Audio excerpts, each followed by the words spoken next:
Berbicara mengenai Pulau Kalimantan, pasti tidak bisa dipisahkan dengan suku Dayak. Secara etimologis, kata Dayak berasal dari kata daya, yang berarti hulu sungai atau pedalaman. Kata ini diambil dari bahasa Kenyah. Suku ini dikenal sebagai suku asli yang mendiami Pulau Kalimantan, yakni Kalimantan Barat, Kalimantan Timur, Kalimantan Tengah, Kalimantan Utara, dan Kalimantan Selatan. Secara keseluruhan, saat ini Pulau Kalimantan dihuni oleh 5-7 suku asli, yaitu Melayu, Dayak, Banjar, Kutai, Pasir, Berau dan Tidung. Suku Dayak menyebut dirinya dengan kelompok yang berasal dari suatu daerah berdasarkan nama sungai, nama pahlawan, nama alam dan sebagainya. Misalnya suku Iban asal katanya dari Ivan yang berarti pengembara. Selain itu menyebut dirinya suku Batang Lupar karena berasal dari sungai Batang Lupar. Ada pula yang menyebutnya sebagai suku Mualang yang diambil dari nama tokoh di Tambun Juah, Manok Sabung. Fakta unik suku Dayak, dikutip dari laman Kementerian Pendidikan dan Kebudayaan, beberapa ahli mengatakan bahwa suku Dayak bukan suku asli yang mendiami Pulau Kalimantan.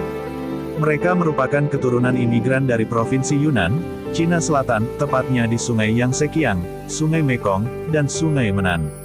Sebagian dari kelompok ini melakukan perjalanan ke semenanjung Malaysia dan kemudian menyeberang ke bagian utara Pulau Kalimantan. Imigrasi yang dilakukan diperkirakan terjadi antara 3000 sampai 1500 sebelum Masehi ketika masih zaman glasial atau zaman es. Konon, mereka bermigrasi hanya dengan perahu kecil.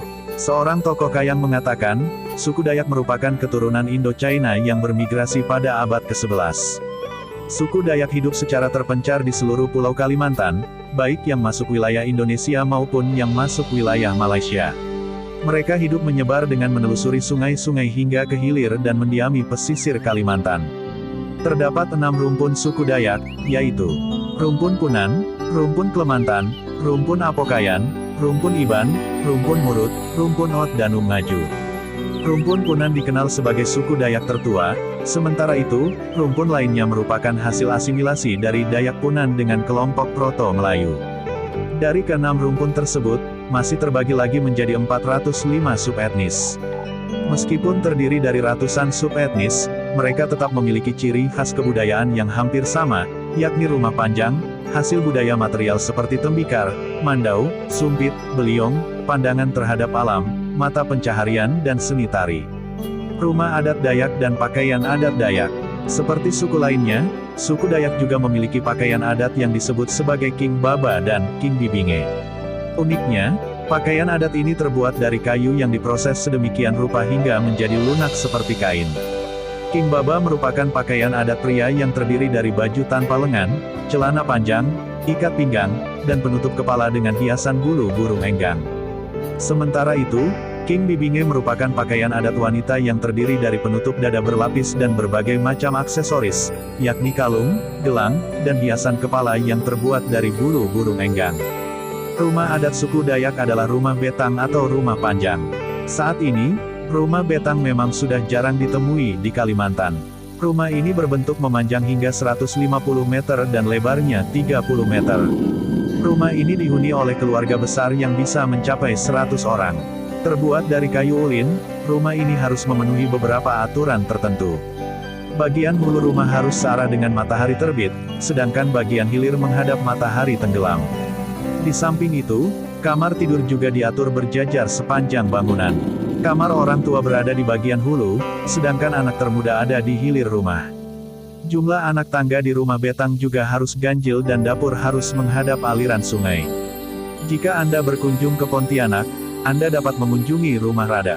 Rumah ini merupakan replika rumah betang yang berlokasi di Sungai Bangkong, Kota Pontianak. Di sana, Anda bisa melihat bagaimana indah dan kokohnya arsitektur rumah betang.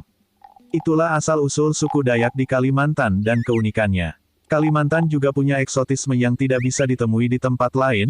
Kalau kamu mau berkunjung ke suku Dayak, pastikan kamu tahu adat istiadat suku Dayak, jangan sampai salah dan terkesan tidak menghargai mereka. Tapi sebelum lanjut jangan lupa subscribe dan nyalakan tombol notifikasinya agar tidak ketinggalan info menarik lainnya dari channel ini. Cermati eksotisme totem buatan mereka. Tak perlu jauh-jauh ke Amerika untuk melihat totem suku Indian. Suku Dayak juga memiliki kerajinan totemnya sendiri. Bentuknya pun beraneka rupa, dijamin akan membuatmu terkagum-kagum. Keasrian lingkungan hidup orang Dayak gak ada duanya. Orang Dayak sangat menghargai harmoni dengan alam. Sehingga, mereka sangat menjaga keasrian lingkungan. Bahkan mereka juga punya cita rasa tersendiri dalam berseni, hingga selaras dengan lingkungan sekitarnya. Suku Dayak juga tidak suka kekerasan. Meski begitu, mereka punya ketegasan, terutama kalau kedamaian hidupnya diusik hingga menimbulkan aroma peperangan. Jadi, kamu jangan sampai melukai hati mereka. Gadis Dayak adalah permata yang sangat berharga. Permata yang berkilau adalah kiasan yang tepat untuk gadis Dayak. Kecantikannya tak diragukan lagi. Bagi mereka, para gadis Dayak bukanlah hanya calon istri yang mengerjakan pekerjaan rumah. Gadis Dayak adalah permata berharga yang harus dijaga sebaik-baiknya. Mereka sangat menghargai leluhur, jadi para pendatang tak boleh sembarangan. Orang Dayak sangat menghargai estetika. Bahkan, makam orang yang telah meninggal pun dihiasi dengan ukiran dan desain yang cantik. Ketika meninggal, orang Dayak tidak dimakamkan ke dalam tanah. Mereka punya desain kuburan berupa peti yang disanggah tiang. Mandau bukan hanya senjata, tetapi juga pusaka. Sangat berharga bagi mereka. Mandau bukanlah hanya sebuah senjata. Benda ini merupakan simbol keberanian dan kebangsawanan suku Dayak. Mandau dirawat dengan sepenuh hati dan tidak digunakan sembarangan. Ia hanya bisa digunakan ketika kondisi terdesak yang mengharuskan pemiliknya untuk membela diri atau berperang. Jangan menukar pemberian mereka dengan uang. Masyarakat Dayak menjamu tamunya dengan setulus hati. Mereka tak mengharapkan upah atau imbalan. Kalau kamu mau membalas kebaikan mereka, jangan diberi uang melainkan sebuah barang atau kenang-kenangan. Kunjungilah ketua adat atau panglima. Orang Dayak sangat menghargai tamunya. Untuk itu, kita harus memperkenalkan diri pada tuan rumah. Kunjungi ketua adat atau panglima suku untuk berkenalan. Setelah itu, jangan kaget kalau kamu bakal disambut dengan berbagai jamuan. Misalnya seperti makanan, tari-tarian, tuak, dan upacara adat. Jangan ditolak, karena bisa melukai hati tuan rumah. Jadi, kapan mau mampir ke bumi suku Dayak? Pastikan kamu patuhi hal-hal di atas saat mau berkunjung ke sana.